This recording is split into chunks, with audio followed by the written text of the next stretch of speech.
ഗാസയിൽ ഇസ്രായേൽ നടത്തുന്ന സൈനിക നടപടികൾ നിയമപരമായി വംശീയഹത്യയാണെന്ന ഗുരുതര ആരോപണവുമായി ഇന്ത്യയിലെ പാലസ്തീൻ അംബാസഡർ അബ്ദുള്ള അബു ഷാവേഷ്. ഐക്യരാഷ്ട്രസഭയുടെ സ്വതന്ത്ര അന്വേഷണ കമ്മീഷൻ പുറത്തുവിട്ട പുതിയ റിപ്പോർട്ടിന്റെ പശ്ചാത്തലത്തിലാണ് അംബാസഡറുടെ പ്രതികരണം. ഗാസയിലെ കുട്ടികളെ ലക്ഷ്യമിട്ട് ഇസ്രായേൽ ആക്രമണം നടത്തുകയാണെന്നും ഇത് വംശഹത്യയുടെ വ്യക്തമായ തെളിവാണെന്നും റിപ്പോർട്ടിൽ ചൂണ്ടിക്കാട്ടുന്നു. ഒരു യുദ്ധത്തെ വംശഹത്യയായി വിശേഷിപ്പിക്കാൻ 5 പ്രധാന മാനദണ്ഡങ്ങളാണുള്ളത്. അവയിൽ 3 ഗാസയിലെ ഇസ്രായേൽ നടപടികളിൽ വ്യക്തമായി പ്രതിഫലിക്കുന്നുണ്ട്. അതിനാൽ തന്നെ UN, ആംനസ്റ്റി ഇന്റർനാഷണൽ, ഇസ്രായേലിലെ മനുഷ്യാവകാശ സംഘടനകൾ എന്നിവ ഈ സംഭവങ്ങളെ വംശഹത്യയായി വിശേഷിപ്പിക്കുന്നു. ഈ ക്രൂരതയുടെ സത്യങ്ങളെ എതിർക്കുന്നത് ഇസ്രായേൽ നേതാക്കളും അമേരിക്കയും മാത്രമാണെന്ന് പലസ്തീൻ അംബാസഡർ വ്യക്തമാക്കി. UN പുറത്തിറക്കിയ അന്വേഷണ റിപ്പോർട്ടിന്റെ ഗുരുതരമായ കണ്ടെത്തലുകളാണുള്ളത്. ഗാസയിൽ ഇസ്രായേലിന്റെ സൈന്യം കുട്ടികളെ ലക്ഷ്യമിട്ടുള്ള ആക്രമണങ്ങൾ തുടരുകയാണെന്നും ഇത് വംശഹത്യാ ഉദ്ദേശ്യത്തിന്റെ സൂചനയാണെന്നും റിപ്പോർട്ട് വ്യക്തമാക്കുന്നു. കഴിഞ്ഞ വർഷം തന്നെ ഗാസയിൽ ഇസ്രായേൽ വംശഹത്യ നടത്തിയതായി കണ്ടെത്തിയിരുന്ന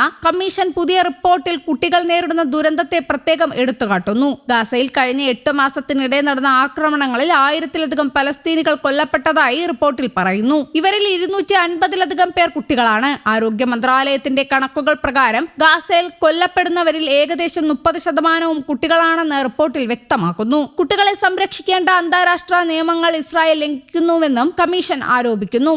റിപ്പോർട്ടിലെ കണ്ടെത്തലുകൾ ലോകത്തെ ഞെട്ടിച്ചേക്കാമെങ്കിലും പലസ്തീൻ ജനതയ്ക്കിത് പുതിയ അനുഭവമല്ലെന്ന് അബ്ദുള്ള അബു ഷാവേഷ് പറഞ്ഞു. 1948 മുതൽ പലസ്തീനികൾ ഇത്തരത്തിലുള്ള അതിക്രമങ്ങൾ നേരിടുന്നുണ്ട്. ഇസ്രായേൽ അധിനിവേശം എങ്ങനെ പ്രവർത്തിക്കുന്നുവെന്ന് തങ്ങൾക്കറിയാമെന്നും 1948 മുതൽ തന്നെ പലസ്തീനികൾക്കെതിരെ വംശീയ ആക്രമണങ്ങൾ നടന്നു വരുന്നുണ്ടെന്നും അദ്ദേഹം പറഞ്ഞു. റിപ്പോർട്ടിലെ കണക്കുകൾ കേൾക്കുമ്പോൾ ലോകം ഞെട്ടും. എന്നാൽ പലസ്തീനികൾക്ക് ഇത് അവരുടെ ദൈനംദിന യാഥാർത്ഥ്യമാണ്. റിപ്പോർട്ടിൽ ഉൾപ്പെടുത്തിയിരിക്കുന്ന മനുഷ്യാവകാശ ലംഘനങ്ങൾ ഇസ്രായേൽ അധിനിവേശത്തിന്റെ യഥാർത്ഥ മുഖം ലോകത്തിനു മുന്നിൽ തുറന്നു കാട്ടുന്നതാണെന്നും അദ്ദേഹം കൂട്ടിച്ചേർത്തു. അതേസമയം ഗാസയിലെ കുട്ടികളുടെ അവസ്ഥ അതീവ ഗുരുതരമാണെന്ന് പലസ്തീൻ അംബാസഡർ മുന്നറിയിപ്പ് നൽകി. 5000-ലധികം കുട്ടികളുടെ വിവരങ്ങൾ ഇപ്പോഴും ലഭ്യമല്ല.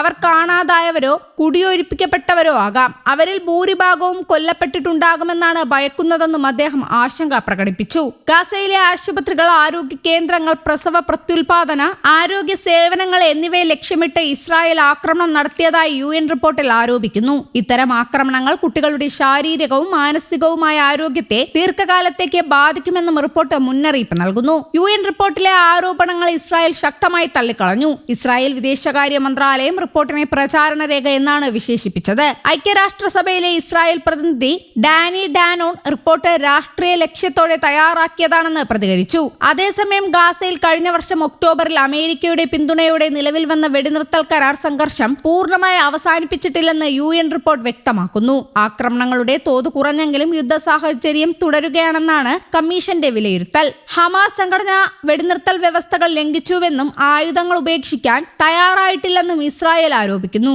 ഇതിന്റെ പശ്ചാത്തലത്തിൽ ഗാസയിലേക്കുള്ള പുനർനിർമ്മാണ സാമഗ്രികളുടെയും വാഹനങ്ങളുടെയും പ്രവേശനം ഇസ്രായേൽ നിയന്ത്രിച്ചിരിക്കുകയാണ്. പ്രധാനമന്ത്രി ബെഞ്ചമിൻ നെതന്യാഹുവിന്റെ പ്രസ്താവന പ്രകാരം ഗാസയുടെ ഏകദേശം 70% പ്രദേശവും നിലവിൽ ഇസ്രായേൽ സൈന്യത്തിന്റെ നിയന്ത്രണത്തിലാണെന്ന് റിപ്പോർട്ടിൽ പറയുന്നു.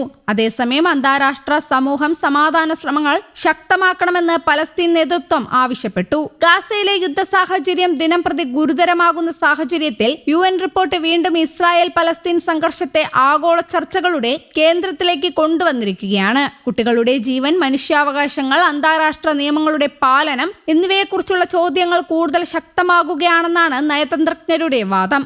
News desk, Kerala Kaumudi.